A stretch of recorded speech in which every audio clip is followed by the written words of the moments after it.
भारत को प्रथमे माने इंग्रेज मान पूर्वर दिल्लीर सुल्तान शासन करते तापर मुगल माने शासन कले मुगल मान पर इंग्रेज माने शासन करते। प्रथमे देखिबा भारत रे कंपानी शासन प्रतिष्ठा केमिति हैला। कंपानी किए ना ईस्ट इंडिया कंपानी भारत रे तार वाणिज्य करने को आसीथिला किंतु धीरे धीरे शासन करने को लागिला। तो ब्रिटिश शासन प्रतिष्ठा पूर्वर भारतर राजनैतिक अवस्था किपरि थिला जहाँ फल कि इंग्रेज कंपानी जोटा कि ईस्ट इंडिया कंपानी भारत को शासन करने को लगिला आमे देखिबा। तो आमर ब्रिटिश शासन प्रतिष्ठा पूर्वर भारतर राजनैतिक अवस्था किपरि थिला देखिबा। तो भारतर राजनैतिक इतिहास रे गोटे परिवर्तनटा होची गतानुगतिक प्रक्रिया अर्थात सबुबेले परिवर्तन हेई चली थाए। आमे मध्ययुग इतिहास कथा भी पढ़िले मध्ययुग इतिहास रे कहा कथा पढ़िले दिल्ली रे सुल्तानी शासन पढ़िले आउ मुगल साम्राज्य कथा पढ़िले। तो मुगल साम्राज्य प्रतिष्ठाता किए थिले ना बाबर जे कि मुगल साम्राज्य प्रतिष्ठा करथिले। आ मुगल मानकर शेष राजा किए थिले ना माने औरंगजेब थिले तांको नहीं शेष राजा कहबानी किंतु औरंगजेब कौन थिले शेष बोली कहीं कहबा तांको मृत्यु पर दीर्घ 150 वर्ष पर्यंत तिष्ठि रहिला किंतु तांको परे सब दुर्बल शासक माने थिले। तो देख ये सब राजनैतिक विपर्यय मध्य प्रतिष्ठित विशाल साम्राज्य कौन है ना खंड विखंडित हो गला। तापर अष्टादश शताब्दी बेलू 1800 शताब्दी कथा कहूँ अष्टादश शताब्दी बेलू तार प्रथमार्धरे मुगल साम्राज्यर पतन हो गला आउ विभाजन हो गला। द्वितीय अधा बेलू द्वितीयार्ध बेलू कौन है ना पाश्चात्य शक्ति ये पाश्चात्य माने पिला माने पुराणा बुझंती किंतु पुराणा नुहे पाश्चात्य अर्थ कौन जदि आम इंडिया मैप में देखा एपटा है पश्चिम दिगरे रोचे यूरोपियन कंट्री गुड़िक। तो यही पाश्चात्य शक्ति माने माने सब कौन है एठी उत्थान है आमर भारत में एथि सहित भारत में गोटे आधुनिक जुगर आरंभ है। जदि इतिहास को आम इतिहासर समय को आम तीन भाग विभक्त करवा प्राचीन मध्ययुगीय आउ आधुनिक ता माने यही समय ठारू ही आरंभ हो गला कौन आधुनिक जुग। तो मुगल सम्राट औरंगजेब को समय रे मरहटा माने सिख माने आउ जाट माने विद्रोह करथिले। ता माने औरंगजेब को शासनटा ताको भल लागु नथिला को मानकु मरहटा सिख आउ जाट मानकु। तो विद्रोह को दमन करबा आउ शांति स्थापन करिबारे किए औरंगजेब असफल हो गले अर्थात से मानकु शांत करि परिले नाही आउ शेष बेलू से निश्वास त्याग कले अर्थात मृत्युवरण कले। औरंगजेब को पर जी तांकर उत्तराधिकारी माने थिले से माने भारी दुर्बल आउ अयोग्य थिले। तो से माने अमीर मानक सहायता रे कौन कले ना शासन कार्य परिचालना करथिले। देख एठी आमे जानिबा जे पर उपरे निर्भर कले अवस्था कौन हुए। अमीर मानक सहायता रे जो औरंगजेब को उत्तराधिकारी माने शासन कले। तो एमानकर देखिले जे अमीर माने देखिले जे आमर साहाय्य नौचंदी माने एमाने निश्चित भाव में दुर्बल तेणुक तार सुजोग नहीं कि अमीर बा जो संभ्रांत माने थिले से माने निज निजर स्वार्थ साधन करिवारे लागि पड़ले निज स्वार्थ पाई निजर लाभ पाई कार्य कले। तो ये जो अमीर मानक सहायता रे से शासन करुथिले औरंगजेब को उत्तराधिकारी माने जो मुगल माने से अमीर माने तीन भाग में विभक्त होइतिले दुरानी ईरानी आउ हिंदुस्तानी। जदि प्रश्न करा जे अमीर माने केते भाग में विभक्त होइतिले ओ कौन कौन ना दुरानी ईरानी आउ हिंदुस्तानी। तो ये जो दल रे भाग भाग हो गले तो दरबार को दुर्बल करके राजनैतिक फायदा हासिल कले से माने फल आमर केन्द्रीय शासनटा दुर्बल हो गला। मुगल माने जो केन्द्र में रोते शासनर केन्द्र में तो ये केन्द्रीय शासनटा दुर्बल हो गला। तापर प्रादेशिक शासनकर्ता माने स्वाधीन राज्य गठन करने को आगभर हेले। प्रादेशिक जो शासनकर्ता माने थिले से माने इच्छा कले जे आमे कौन करिवो निजे निजेर स्वाधीन राज्य गोटे गोटे गठन करिवो। तो दाक्षिणात्यर सुबा कौन ना केतेटा अंचल को लेकिन गोटे सुबा गठित होइतिला। तो दाक्षिणात्यर सुबा थिले किए ना निजाम उल मुल्क किए थिले निजाम उल मुल्क चेष्टार स्वाधीनता लाभ कला। ये प्रश्न आसिबो दाक्षिणात्यर सुबा कहा चेष्टार स्वाधीनता लाभ करथिला ना निजाम उल मुल्क चेष्टार। से मुगल सैन्य बाहिनीर उच्च पदवी कुली खाँ उपाधि पाइथिले ताले निजाम उल मुल्क कुली खाँ उपाधि पाइथिले। तापरे मुगल शासकों द्वारा से दाक्षिणात्यर गवर्नर रूपे नियुक्ति पाइले है। मुगल शासक कौन कले दाक्षिणात्य को से स्वाधीन करेले तेणु निजाम उल मुल्क को कौन कले दाक्षिणात्यर गवर्नर करदेले। किए करेले ना मुगल शासक परे दाक्षिणात्य निजर कर्तृत्व विस्तार कले। किए कर्तृत्व विस्तार कले ना निजाम उल मुल्क। अच्छा दाक्षिणात्य जितेबाला कर्तृत्व विस्तार करी चलिले से मोगल मैंने जाना पाइले जे निजाम उल मुल्क को आम जो दाक्षिणात्यर गवर्नर करूँ से जाकि कर्तृत्व विस्तार कर चलिले। तेणुक ये जो असंतुष्ट आचरण देखिकी मोगल सम्राट कौन कले हैदराबाद शासक थिले मुबारिज खां तांकु दाक्षिणात्य को पठेले कहले जाओ जाओ मुबारिज खां देखिबो निजाम उल मुल्क सेठी दाक्षिणात्य कौन करूचंती बोली। देख निजाम उल मुल्क आगुरी तो कुली खां उपाधि पाई पुणी कौन कले मुबारिज खां को हत्या करदे जो मुबारिज खां को मोगल माने पठेइथिले मुबारिज खां को हत्या कर सारिकी गोटे उपाधि मिले असफ जाहा उपाधि है। ये प्रश्न आसो क्या असफ जाहा उपाधि मिलता निजाम उल मुल्क को आ कुली खां उपाधि क्या मिलता निजाम उल मुल्क को सेटा कुली खां उपाधि कहीं मिलता कारण से दाक्षिणात्य को स्वाधीन करते आउ असफ जाहा उपाधि कहीं मिलता कारण से मुबारिज खां को हत्या करते। तो दाक्षिणात्य शासन कले किए ना निजाम उल मुल्क तांको मृत्यु पर निजाम उल मुल्क मृत्यु पर यूरोपीय कंपानी गुड़िक ये जो सुबारे राजनीति हस्तक्षेप कले कौटी ना ये दाक्षिणात्य है दाक्षिणात्य हस्तक्षेप कले। तापर देखिए आउ गोटे सुबा है ये देखिए अयोध्या भारत मानचित्र में तुम देख जदि ये रोचे अयोध्या तो अयोध्यार जो सुबाटी क्या नहीं गठित होता अयोध्या बनारस जोटा कि वाराणसी आलाहाबाद आउ कानपुर। ये प्रश्न आसो अयोध्यार सुबा क्या नहीं गठित होता अयोध्या बनारस बा जोटा कि वाराणसी आलाहाबाद आउ कानपुर को लेकिन गठित होता। देख ये अयोध्यार सादत खां यार सुबादार थिले ताले अयोध्यार सुबादार किए थिले ना सादत खां तांको परे सफदरजंग अयोध्यार शासक हेले मन रहा सादत खां को परे सफदरजंग अयोध्यार शासक हो गले। परवर्ती समय से दिल्लीर वाजिर बा प्रधानमंत्री वाजिर कहले क्या बुझाए ना प्रधानमंत्री को बुझाए तो दिल्लीर वाजिर हेले किए ना सफदरजंग। तो तांको पुत्र आसीगले किए ना सुजाउद्दौला जी कि अयोध्यार नवाब हेले। तो यही शक्तिशाली सैन्य बाहिनी गठन करके उत्तर भारत राजनीति में गोटे प्रभाव विस्तार कर चलला। ये किसी इंपोर्टाट कथा देखा तुम्हें जानिछ कि मोगल सम्राट माने शासन क्षेत्र में केतेक पदवी सृष्टि करथिले जेमती कि वाजिर पदवी थिला कौन ना प्रधानमंत्री वाजिर है प्रधानमंत्री अर्थ आउ राजस्व विभाग दायित्व तांको दायित्व थिला कहार ना प्रधानमंत्री दायित्व बा वाजिर दायित्व। तो सम्राट को अनुपस्थित से शासन कार्य परिचालना करुले किए ना प्रधानमंत्री बा वाजिर अन्य मंत्री मानू नियुक्त और बरखास्त भी करें प्रधानमंत्री बा वाजिर कौन करुले अन्य मंत्री मानू नियुक्ति भी दे पारुले बरखास्त भी करें। तो आम मुगल सम्राट माने प्रादेशिक शासन दायित्व प्रदेश स्तर में जो शासन दायित्व तांकर दुई प्रकार कर्मचारी उपर न्यस्त करुले। दी प्रकार कर्मचारी हेले किए ना गोटे है सुबादार आ गोटे है देवान। तो सुबादार माने कौन करुले निरापत्ता रक्षा पुलिस फौजदारी मोकदमा तदारक करुले को माने सुबादार माने आउ देवान माने कौन करुले राजस्व आउ तत्संपर्कित मोकदमा को सब परिचालना करुले। मन रखिब देवान राजस्व आउ से संपर्कित सब मोकदमा सुबादार निरापत्ता पुलिस फौजदारी मामला बुझुले।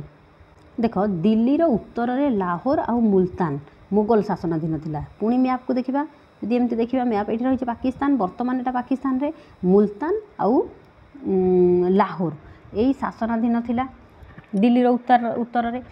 तो मुगल माने ये शासन करुले। तो मुगल साम्राज्यर आभ्यंतरीण विशृंखलार सुजोग नहीं कि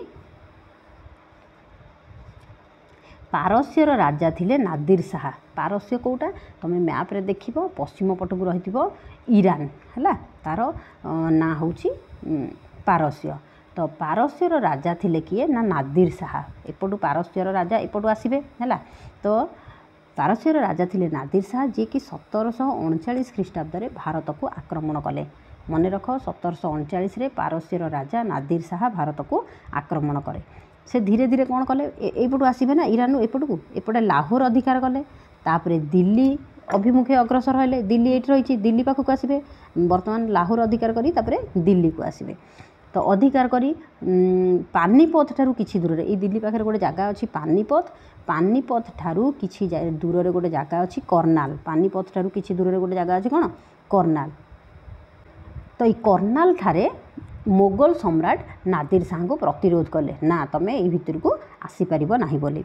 नादिर शाह कौन कले ना मोगल सेना को परास्त करदे पराजित कर सारिकी मोहम्मद शाह है मुगल मानकर ये हेले शेष सम्राट हेले मोहम्मद शाह तांकु नेकी देख तांकु हरई देले तापर सांगे नहीं चलो जीवा दिल्ली को मोहम्मद शाह को लेकिन दिल्ली नगरी रे प्रवेश कले देख दिल्ली को अधिकार करिकी सेठी लुंठन नरहत्या लोकन को मारिले पिटिले पूरा माने लागिला एमती कि दिल्ली नगरी गोटे श्मशान रे परिणत हो गला कि तो अवशेष दिल्ली को पूरा लुंठन करिकी शाहजहान तैयारी करिथिबा जो मयूर सिंहासन से हिला लीला खचित होता से मयूर सिंहासन को लेकिन पलैले आउ कौन ना कोहिनूर हीरा हस्ती आउ अश्वगुड़ी को सांगरे नहीं पारस्य को फेरीगले ये गोटे प्रश्न आसब जे नादिर शाह एठू दिल्ली को लुंठन करी कौन कौन सब तांको सांगरे नहीं जाइथिले शाहजहान को निर्मित मयूर सिंहासन कोहिनूर हीरा हस्ती अश्वगुड़ी को सांगरे नहीं पारस्य को फेरी जाइथिले आउ गोटे प्रश्न आसब मुगल मानकर शेष सम्राट किए थिले ना बहादुर शाह तुम्हें जानिछ कि पिला माने जे शाहजहान मयूर सिंहासन निर्माण करथिले हीरा लीला मोती माणिक सब खचित होता यह सिंहासनटी 1 लाख कोटी टंका खर्चरे तैयारी होता आउ तैयारी करिया पई 7 वर्ष समय लागिथिला या पूर्वर भी आम पढ़ीचे दिल्ली रे सुल्तानी शासन मुगल शासन विषय जिते पढ़ी सप्तम श्रेणी हिस्ट्री से आम पढ़ी राजपूत मान कथा तो राजपूत माने अकबर समय मुगल सम्राट मान दृढ़ समर्थन दे आसुले ये राजपूत को से विवाह भी अकबर करते तेणुक से समय भल संपर्क थिला तेणुक राजपूत माने मुगल सम्राट मान कौन करुले समर्थन दौले किंतु औरंगजेब जो संकीर्ण और धर्म विद्वेष नीति पाई आम औरंगजेब को विषय भी पढ़ीचे से कौ भाया तांकर शासन थिला जहाँ फल कि लोक मैंने कौन होते रागुले तो तांको राजपूत माने मुगल मानकर शत्रु हो गले औरंगजेब को शत्रु हो गले कौ माने राजपूत माने तापर औरंगजेब को जिते मृत्यु हो गला तो राजपूत माने निश्चित भाव में खुशी हो जाते नहीं कि तो औरंगजेब को जो मृत्यु है राजपूत माने मेवार जोटा कि आमर उदयपुर मैप रे देखी नब मारवार जोटा कि जोधपुर अंबर जोटा कि जयपुर नामक गोटे स्वाधीन राज्य गठन है ये प्रश्न आसब औरंगजेब को मृत्यु पर राजपूत माने को सब स्वाधीन राज्य गठन करते कौन कौन स्वाधीन राज्य गठन करते मेवार बा उदयपुर मारवार बा जोधपुर अंबर बा जयपुर ये सब स्वाधीन राज्य गठन करते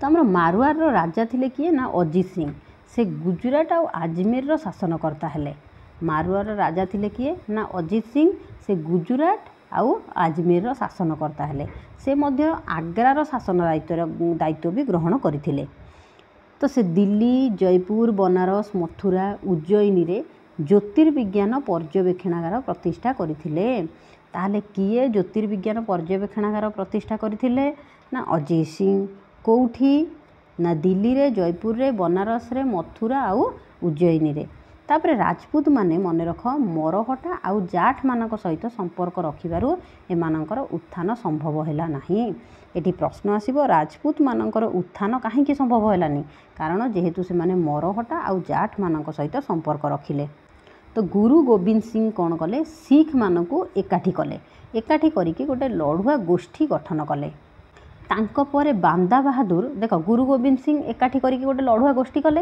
गुरु गोविंद सिंह परे बांदा बहादुर सिख मानक नेतृत्व नहीं कि लाहौर को अधिकार कले कही बर्तमान पाकिस्तान ने जोटा कि लाहौर को अधिकार कले तापर सिख माने कौन कले झेलम ठारू सतलेज नदी पर्यंत जदि आम मैप रे देखिबा ये रही कौन सतलेज नदी झेलम नदी तो सतलेज नदी ठारू झेलम नदी पर्यंत व्यापी भूखंड को निजर अधीन को आनिले किंतु कौनसी राज्य गठन करने को सक्षम हो नथिले तो सिख माने 12 गोटी संघरे माने संगठित होते एकाठी होकर रही किंतु 12 गोटी भागरे विभक्त होते जो 12 गोटी संघरे विभक्त होते से संघ गुड़ी को कौन कहुला ना मिसल बोलिकी कहुला सेमती आफगानी राजा मैप रे देखिबो भारतर एपटे पाकिस्तान ता पाखक रही अफगानिस्तान तो आफगानी राजा थिले अहमद शाह अब्दाली आफगानी राजा किए थिले ना अहमद शाह अब्दाली यही मिसल गुड़ी को से कौन कले ना ध्वंस करने को चेष्टा कले से चेष्टा कले सिख मानकर जो मिसल अच्छी ताकू मु नष्ट करदेवी बोली किंतु विफल हेले चेष्टा करिके विफल हेले तापर अहमद शाह अब्दाली तांकर अफगानिस्तान को पुणी फेरीगले स्वदेश को फेरीगले तापर अष्टादश शताब्दी शेष भाग आड़ को 1800 शेष आड़िकी महाराजा थिले किए ना रणजीत सिंह ये जो मिसल गुड़ी को से एकत्र करके गोटे शक्तिशाली राज्य गठन कले। देख गुरु गोविंद सिंह संगठित करथिले किंतु से माने गोटे राज्य गठन बांदा बहादुर से गोटे राज्य गठन करि पारि नथिले। तापर रणजीत सिंह कौन कले से जो मिसल गुड़ी को एकाठी करी गोटे शक्तिशाली राज्य गठन करथिले। ये प्रश्न आसीबो मिसल गुड़ी को एकत्रित करके किए सिख मानकर गोटे राज्य गठन करथिले किए गठन करथिले ना रणजीत सिंह। तापर औरंगजेब को समय शिवाजी मरहटा शक्ति को एकत्र करके मरहटा राज्य गठन करथिले। शिवाजी कौन कले छत्रपति शिवाजी शुणिथिबो। तो औरंगजेब को समय छत्रपति शिवाजी मरहटा राज्य गठन करथिले। तापरे तांको परे पुत्र थिले तांकर पुत्र किए थिले ना शंभुजी। शंभुजी को कौन कले ना मुगल माने हत्या करदेले। आउ तांको पुत्र हेले साहूजी। साहूजी को बंदी कर देइथिले मन रहिला। तो औरंगजेब को परे मरहटा माने शक्तिशाली होइकी साहूजी को कारागार कौन कले मुक्त कले। ताले कारागार किए तांको मुक्त कले मरहटा माने कारागार मुक्त कले काहाकू साहूजी को। एवं शिवाजी द्वितीय पुत्र किए ना राजा राम को राजा कराइले। देख राजा राम को जिते राजा कराइले ताले कौन है ना साहूजी आउ राजाराम आउ साहूजी मध्य सिंहासन पाई कि तांकर गृह युद्ध चलिला। तो पेशवा बालाजी विश्वनाथ को सहायतार साहूजी सिंहासन आरोहण कले। पेशवा बालाजी विश्वनाथ साहाय्य कले आउ साहूजी कौन कले ना सिंहासन आरोहण करथिले। तापरे राजा राम को मृत्यु पर तांकर विधवा पत्नी थिले ताराबाई। देख साहूजी राजा राम को सहित सिंहासन पाई कि युद्ध होता किंतु जेतेबेले राजाराम मृत्युवरण कले तांकर विधवा पत्नी थिले कि ताराबाई से कौन कले निजर नाबालक पुत्र तृतीय शिवाजी को कोल्हापुर सिंहासन रे बसैले। आ कोल्हापुर सिंहासन नाबालक से थिले सिंहासन रे बसैकी राजप्रतिनिधि रूपे शासन कले।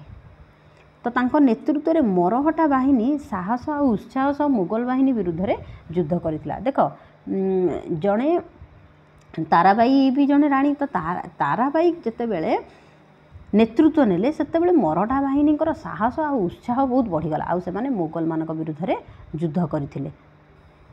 तो देख मरहटा राज्य को अधिकार करने पाई ताराबाई आउ साहूजी मध्य गृह युद्ध चलिला।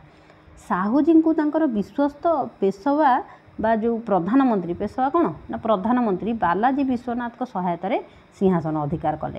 देख जेहेतु साहूजी को सहयोग मिलला कहार ना पेशवा प्रधानमंत्री किए ना बालाजी विश्वनाथ तेणुक सिंहासन आरोहण कले किए ना साहूजी।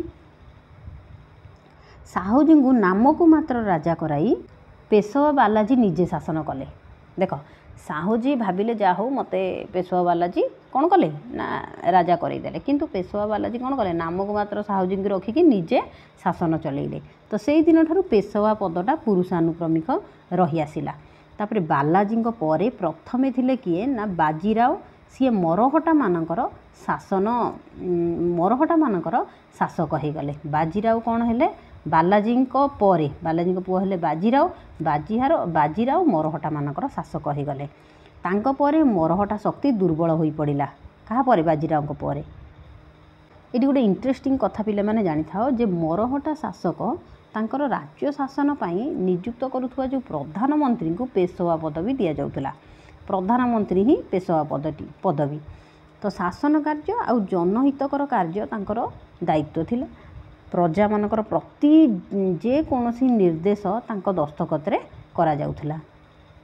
देख अफगान राजा थिले किए ना अहमद शाह अब्दाली तांको विषय आगुरी टिके पढ़ी सी कौन कले मरहटा राज्य को हेतु आक्रमण कले।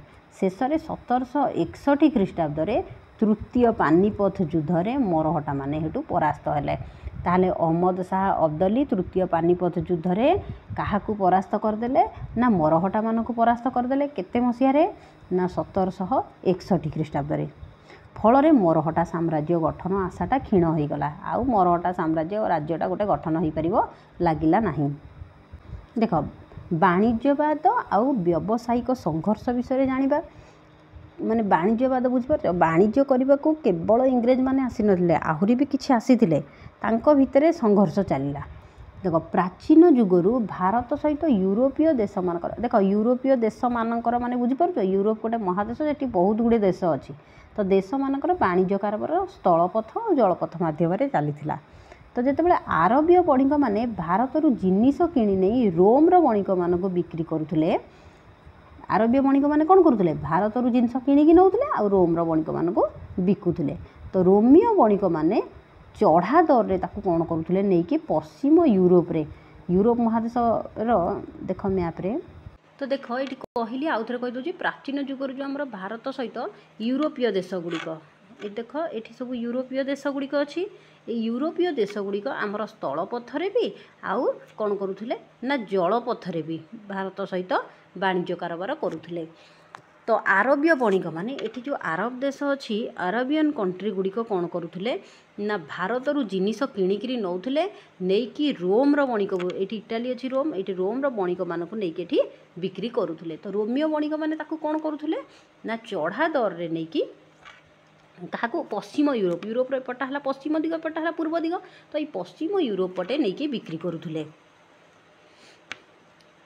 तापरे 1453 ख्रीष्टाब्द कौन है ये देख तुर्की अच्छी है तो ये तुर्की माने केबे ना 1453 कन्स्टान्टिनोपल को अधिकार कलापर ये कन्स्टान्टिनोपल को अधिकार करते तो भारत आउ यूरोप मध्य आउ वाणिज्य कारबार हो पारा ना भारत आउ यूरोप भितर आउ वाणिज्य कारबार ठप होगला बंद होगला तो तेणु से माने कौन कले भारत सहित सीधा सड़क वाणिज्य करने चेष्टा कले एपटे अच्छी देख पोर्तुगीज देश ये पोर्तुगीज देश तो ये पोर्तुगीज माने कौन कले ना चेष्टा कले केमिति भारत सहित डायरेक्ट संपर्क को आसबे